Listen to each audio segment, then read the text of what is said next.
Alright, BobalosRex here. And this is a good one, because I main Evoker, and now I got both of mine.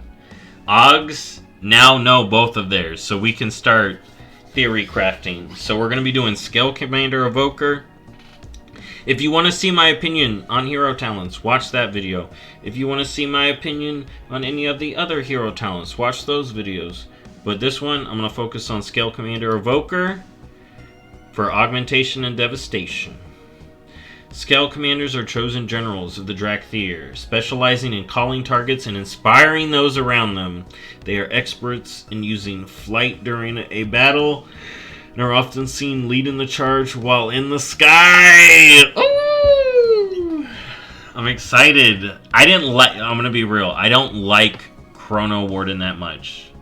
So I'm really hoping this one grabs me. Alright. And I'm seeing a little bit. I'm excited. Okay. Mass Eruption, Mass Disintegrate. So this is for Augmentation and Devastation. Scalecommander. Augmentation. Empower spells cause your next eruption to strike up to 3 targets. When striking less than 3 target, eruption damage increased by 25% for each missing target. That's good.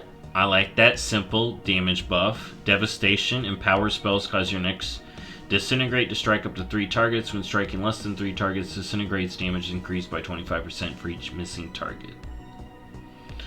That's good. Just damage buffs. There's no AoE. You're blasting when there's... Or when there's more AoE, you're sending out disintegrates. And when there is no AoE, you're just blasting single target better. Simple. And this is right after you empower. So you want to empower, eruption, or disintegrate, and then another empower spell. You want to do it in between.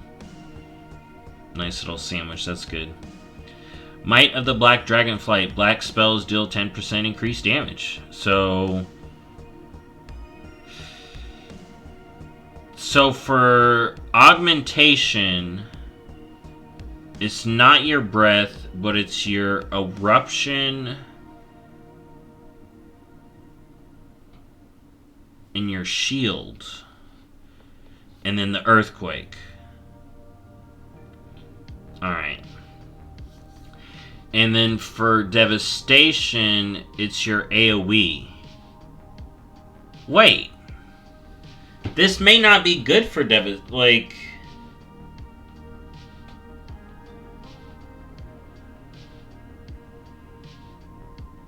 Landslide.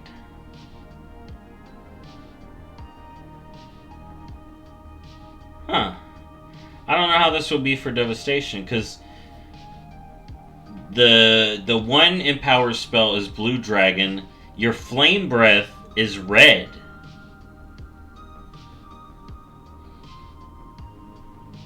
Deep breath? That's it. Deep breath, landslide. Interesting. We'll see if something fixes that down here. Bombardments. Mass disintegrate and max eruption. Mark your primary target for destruction for the next 10 seconds. You and your allies have a chance to trigger a bombardment when attacking marked targets, dealing volcanic damage split amongst all nearby enemies. So great for AoE. This is going to be great for AoE. It looks like. And we got Onslaught over here. Entering combat grants a charge of burnout, causing your next living flame to cast instantly. Yes! Yes! Yes! Yes. I like that. I like that. Alright. Melt Armor. Deep Breath and Breath of Aeon causes enemies to take 20% increased damage from bombardments and essence abilities for 12 seconds. So when you breath, you want to spend your essence first in that 12-second window before doing your generators. Or maybe do your tip the scales one, then you essence, then you do your breath, then you spam essence, because you should be able to spend it all right in that time frame. Then we got Wing Leader. Bombardments reduce the cooldown of Deep Breath and Breath of Aeons by 1 second for each target struck up to 3 seconds. This is nice. This is nice, especially with your allies. This is nice. More breaths, more deep breaths for Dev. That's going to be good.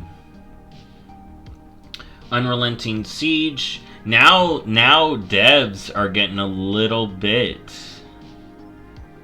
Devs are getting a little bit of group synergy. A little bit more here.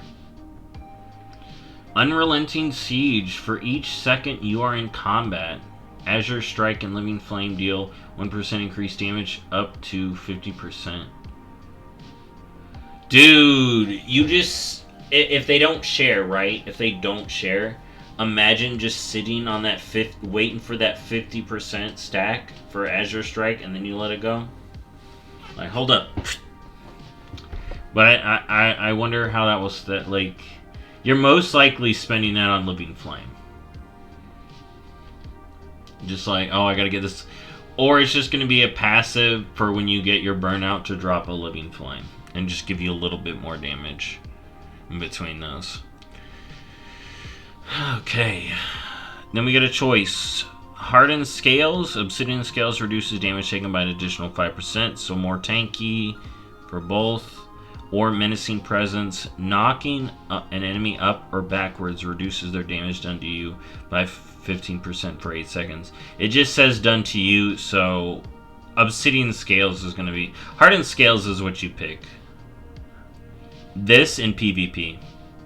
This in PvP will be great. This in PvE, this in PvP. Alright. Next choice node. Where was our first choice node? What? We only get 2. We only get 3? I thought we're supposed to get 4. We only get 3? I thought we get 4. Interesting. Thought we got 4 choices. Maybe it's only 3. Maybe I'm going crazy. Extended Battle. Essence abilities extend bombardment by 1 second. Or bombardments have a chance to generate essence diverted power. You're doing this. Most likely you're doing this. Like... Yeah, you're doing diverted power. Like, unless I'm the stupidest person, yeah, I think you're doing this.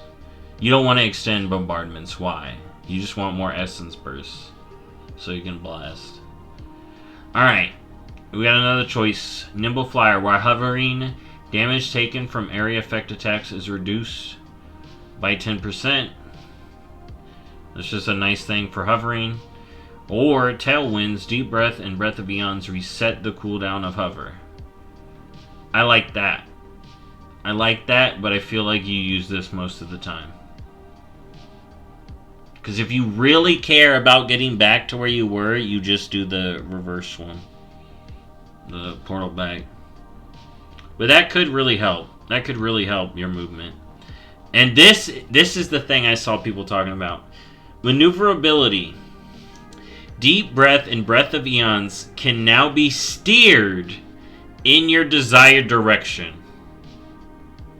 We can steer it! Oh shit, the boss is moving that way. Got him. In addition, Deep Breath and Breath of Eons burn targets for volcanic damage over 12 seconds. So just extra dot on it too. I like this. I like this more than Chrono Warden. It's going to power up Og a little bit more. Chrono Warden is more of like the, I want to heal, give a little bit more of that. Even though I may, that one may be the one for a raid, but I feel like in a 5-man. This is going to be better because I feel like this is going to give Og more damage than Chrono Warden gives buffs. But we'll have to see. I'm definitely leaning Scalecommander. I may just... You know what? I'm a Scalecommander either way. People will be like, Chrono Warden. I'd be like, no. I am the Scalecommander. I'll re-roll to a different person before I cave to be a Chrono Warden. You know? But I don't know. I like this one. This one seems good. For me, It is, again, basic. You know, the choice nodes probably need a little bit more oomph. But when we get this tested and see... I hope there's some good animations with it, too. Like, seeing all the eruptions and disintegrates could look cool.